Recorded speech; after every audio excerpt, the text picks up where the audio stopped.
Hi friends, and welcome back to No Book Left Behind. I'm your host Mark, and today, reading as a spectator sport.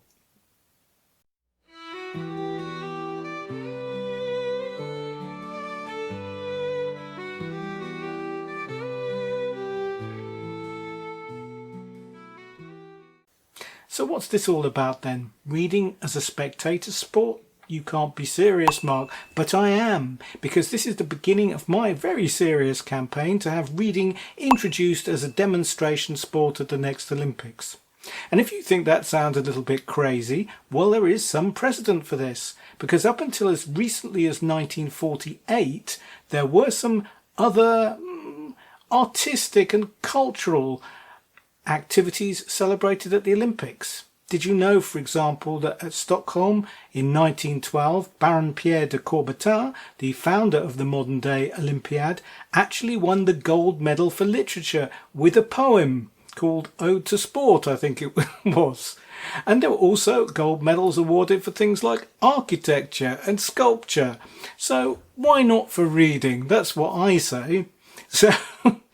So this is the beginning of my campaign to have this introduced as an Olympic demonstration sport. And to that end, what I'm going to be doing today is I'm going to be doing a readathon, if you like, of 100 pages from various books of short stories that are on my TBR this month. And I'm going to be nipping around what's left of my house from room to room to do this reading exercise, and I will afterwards take the 8 stories that I've been reading and rank them 8 down to 1. And that's what today's video is about. So what books am I going to be choosing? Well, didn't have much choice about the books because there are only 4 books of short stories on my TBR this month, but obviously I could choose the stories, couldn't I? So what are we looking at? So first up, we've got Chill Tidings, Dark Tales of the Christmas Season from the British Library's Tales of the Weird series. Now you can see by the fact there's a bookmark in this, I've actually started reading this already, but obviously I haven't got through it, and there are plenty of stories left. So I've picked 2 from here, and I shall be reading today, let's have a look, I shall be reading Green Holly by Elizabeth Bowen and Someone in the Lift by L.P. Hartley, which isn't about fly fishing, by the way, which is a very obscure reference for people of my age in the UK, and if you're not, then you won't get that. But yeah, that's those are the first 2 stories I'll be reading. The next 2 stories will be from Walter Mosley's The Awkward Black Man, and I've picked from here the opening story, The Good News Is, which is a nice short one, followed by Haunted, which sort of fits in with a more of a ghostly vibe. Although Mosley's not noted for doing supernatural stuff, he does write science fiction as well as crime. So by its being called Haunted doesn't necessarily guarantee it's going to be a horror type tale. It could be something completely different. But we do know that there'll be some supernatural stuff going on in my last 2 choices, because this is Algernon Blackwood's the collected short supernatural and weird fiction of volume 1. Sorry, I lost my thread there. And the stories I've chosen from here are the 2 opening stories, A Mysterious House and A Haunted Island. So I'm very much looking forward to this, because as you'll know if you follow the channel at all, I'm kind of falling in love with Algernon Blackwood a bit, and I'm really looking forward to trying more and more of his work, and just hoping it comes up to the standard of the stuff that I've already read. And lastly, we're going to have a couple of tales from this William Hope Hodgson's The House on the Borderland and Other Mysterious Places. Now the 2 stories I've chosen from here are 2 of the miscellaneous stories from the Other Tales of Mystery and Suspense section, and these are going to be The Goddess of Death and Terror of the Water Tank. So I'm going to be reading all these 8 stories today. I'm going to be filming myself doing so you'll see clips of that in various locations around what remains of my house, and then I'll be ranking them. So let's go. See you on the other side of this edit.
So let's get on with the countdown. And at number 8, what do you mean you think this should be a top 10? Do you think this is Watch Mojo or something? And so in 8th and sadly last place is Green Holly by Elizabeth Bowen, which is from the British Library's Tales of the Weird, Chill Tidings, Dark Tales of the Christmas Season. And this is about 2 men and a woman who've been working sequestered away from society during the Second World War in secret. And they've been relocated to a dark and crumbling mansion in the middle of nowhere. And one of the men sees a ghost of a young woman on the stairway. Now, I really did not enjoy this story at all, I'm afraid. It was quite easily the weakest one of the 8. I thought it was very slight. That was a problem to begin with. But also, I just had the impression that Bowen thought she was being very funny and very clever, and pretty mean-spirited towards her main characters, who come across very poorly. Now, I didn't like that approach particularly. I didn't think there was enough wit or strength in the actual story to justify it. It just came across as a bit mean-spirited, as I say. And it's unfortunate. I think the idea of setting a ghost story amongst the people who are probably working on the Enigma machine or some other secret coding project, I think is quite a good idea. I think that's an interesting place to set any kind of story, really. But yeah, I really didn't enjoy this one at all. There's also a kind of jolly hockey sticks vibe to it. Perhaps jolly holly sticks is actually more appropriate. But yeah, there was that kind of, I don't know, that kind of posh, patronising kind of feel to it. No, it really wasn't for me, I'm afraid to say. So moving quickly on.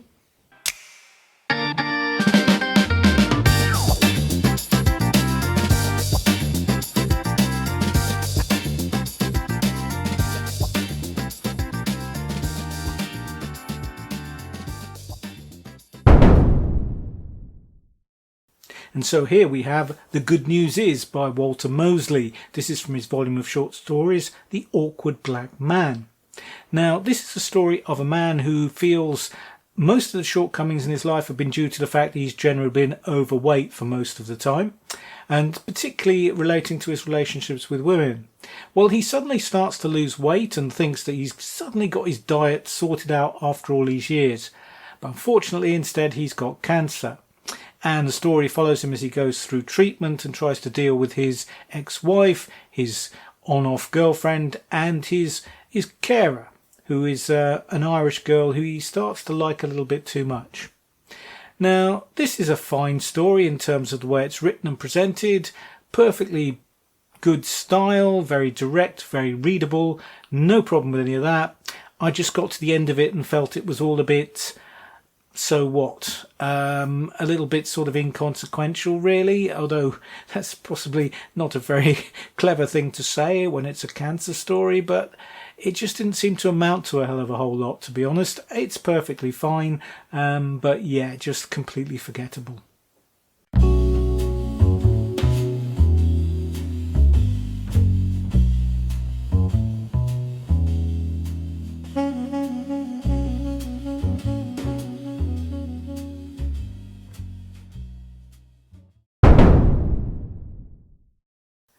And at number 6, we have the second appearance already, I'm afraid, for the British Library's Tales of the Weird Chill Tidings volume, because number 6 is Someone in the Lift by L.P. Hartley. And this is the tale of a young couple and their young son who spend Christmas in a hotel. And the young son sees a strange dark figure in the lift. Now, this is fine. Again, there's nothing particularly wrong with this story. I certainly enjoyed it. There just wasn't a lot about it to enjoy, in the sense that it's probably, I think, not more than 7 or 8 pages. Not very much happens. It's fairly predictable. It's not very festive. I mean, give Hartley credit for going to the dark side a little bit, because it's certainly not comedic in any sense. And there's some quite chilling moments to it, but in the end, it didn't really seem to amount to a great deal. It perhaps needed a bit more expanding into something with a bit more of a plot. But yeah, it was fine. It was okay.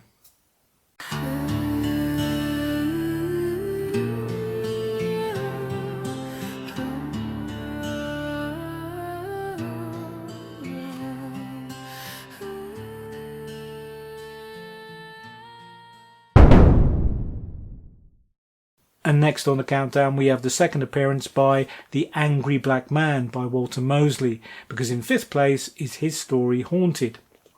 And this is the tale of an unsuccessful writer who has submitted 1,000 stories over the years to magazines and had them all rejected.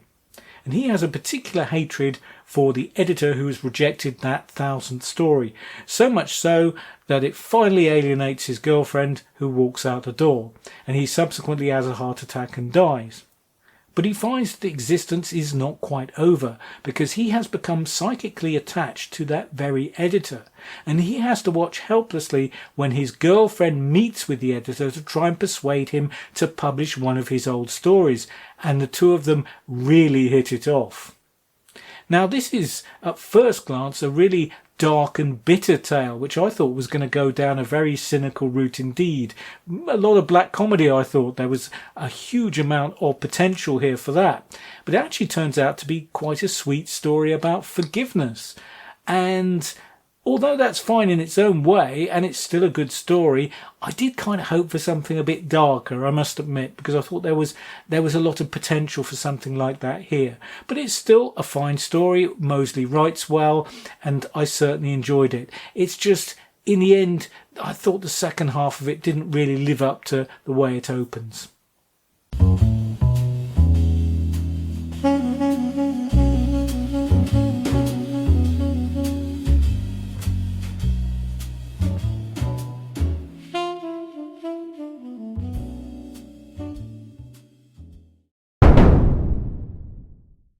And at number 4 we have the first entry from the collected supernatural and weird fiction of Algernon Blackwood, and this is his tale, A Haunted Island.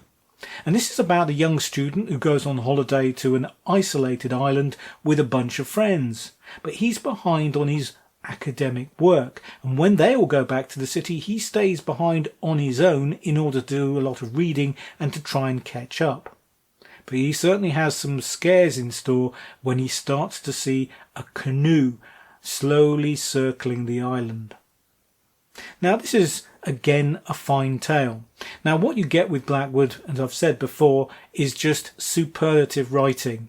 There's such a great atmosphere to the opening of this story, with the student left on his own on this fairly forested but still bleak lump of rock in the middle of nowhere.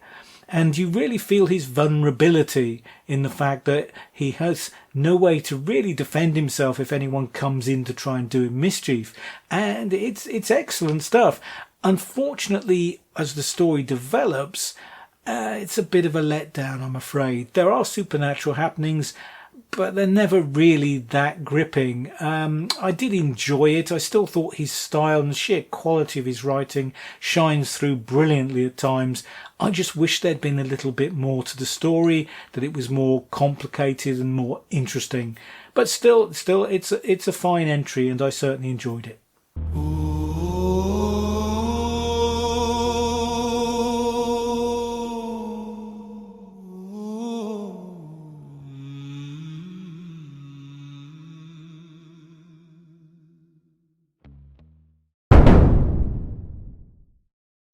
And at number 3, and yep, things are getting really predictable because it's the second story from the collected supernatural and weird fiction of Algernon Blackwood Volume 1, and this one being The Mysterious House. Now this is about two guys who have been students together and then they part and go their separate ways, but years later one of them calls the other back to remind him of a promise he made when they were talking about ghosts at their time as students. And the one guy saying to the other that he would always come back and see him if the other could prove that ghosts were real. And he's had a supernatural experience, so he calls this old friend back to meet with him and spend the night in this supposedly haunted house. Now, again, with Blackwood, this is vividly told. The language is great. There's great atmosphere. There's some great imagery. I think it's very strong throughout. Unfortunately, there's a bit of a letdown towards the end, I felt, where you kind of didn't really get any proper resolution to what's happened. It's good, but I wouldn't say it takes the next step towards greatness like his novellas do. And this is beginning to be a pattern with me, I think, with the way I'm appreciating Blackwood's work, because those original first 4 novellas that I read from the British Library's Tales of the Weird Roarings from Further Out volume, I thought were spectacular. They really knocked my socks off. But I think in the shorter form, when he's got less pages to develop things, I think his work can come across as just not as telling. I just need a bit more meat to the stories, I think. And when he's only got like 6 to 8 pages to develop something, I don't think it's as effective. At least that's my impression of his work so far. But obviously there's plenty of other stories in the Algernon Blackwood volume here which might change my mind.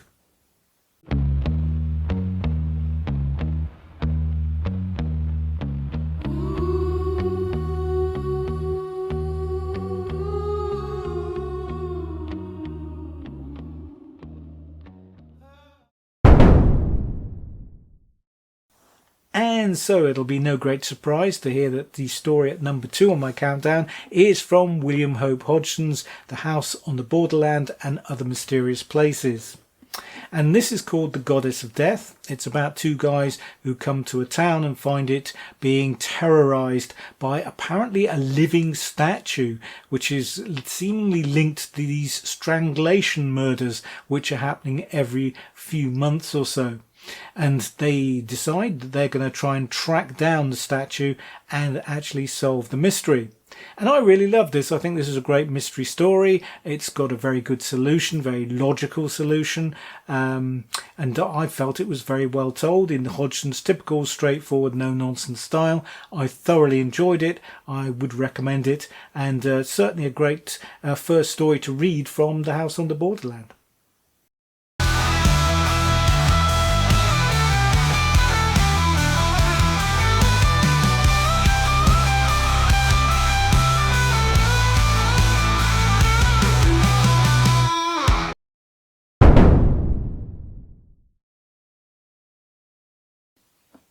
And so you'll not be surprised to learn that number 1 on my countdown is the second tale from The House on the Borderland and Other Mysterious Places by William Hope Hodgson. And this is called Terror of the Water Tank. And this is the story of a small town which has this huge flat-topped water tank on a hill overlooking it. And it's a place where lots of couples and groups go to look at the stars. They walk around on top of the tank on moonlit nights. Unfortunately, when the latest group do that, they find the dead body of a local businessman up there. And after the police have been investigating it for a while, unfortunately one of the constables left on guard there is found in the same condition a few nights later. Now I thought this was quite a cracking little mystery, the sort of thing that Sherlock Holmes or Dr. Thorndyke or other Victorian or Edwardian detectives might get to look at, because this was a kind of macabre setup here with these mysterious strangulations in this very, very unique location. And I just loved the way it developed, with quite a few twists and turns along the way. You're never quite sure what's going on. I mean, okay, maybe the resolution isn't as spectacular as it might have been, but I still thought it was a cracking, engrossing and fascinating little tale, a great little mystery from Hodgson, and I had no problem putting this at my number 1. So that was my top 8. I'm sorry that the order turned out to be well, quite predictable really in the end, I'm afraid. That certainly didn't expect it to turn out like that. And I would say, in defence of the British Library's Tales of the Weird book, Chill Tidings, those are probably the two weakest stories I've read from that, because that is a book that I'm currently reading. That is the book that I'm currently reading, if you like.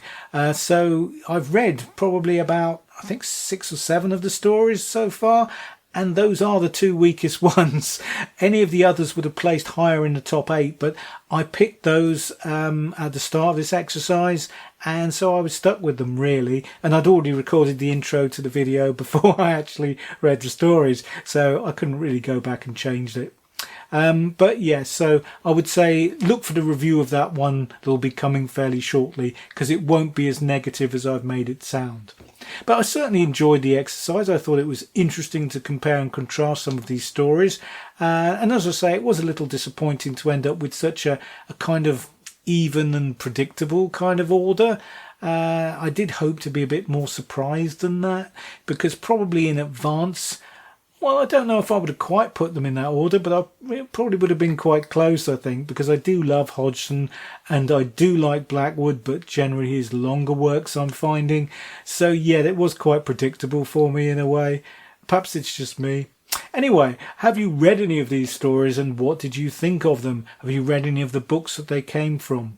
I'd love to hear what you think of them, and if you want to put your comments in the section below, that would be much appreciated. I always enjoy hearing from people, especially if you've got some recommendations of books that you think I should try, or authors that you think I would really love and like to read, because I am planning to do a video not too far distant once the book Read What You Own challenge is over and I'm not on a book buying ban anymore. I'm going to be looking to buy books by some of the viewers suggestions rather. I keep saying readers suggestions, that's the second time I've done that I think, but no, those viewer suggestions that you're making, I'm going to buy some books by those authors that I've never tried before and actually make a whole video, do a whole TBR, a whole month on just those selections. So I'm looking forward to doing that, because I'm always up for reading something different, something new. But yes, thank you for watching the video. I hope you enjoyed it. I hope if you stuck with me all the way through, I guess you must have got something out of it. So if so, pop me a quick like and think about subscribing, as I've been endorsed by Criminoli now. Well, I got a shout out in one of his videos and I thought that was great, because Criminoli is one of the booktubers, perhaps the premier booktuber, that actually inspired me to start this channel. And I believe I'm right in saying he's a subscriber. So, fame at last, eh? Anyway, enough of all that. All I would say on closing is please don't forget to keep looking through those strange, narrow, twisted side streets of your town to find those dusty, old, forgotten bookshops. Keep going to those market stalls, charity sales, and the other thing that I always say, because there are treasures out there that only you can find. Be seeing you.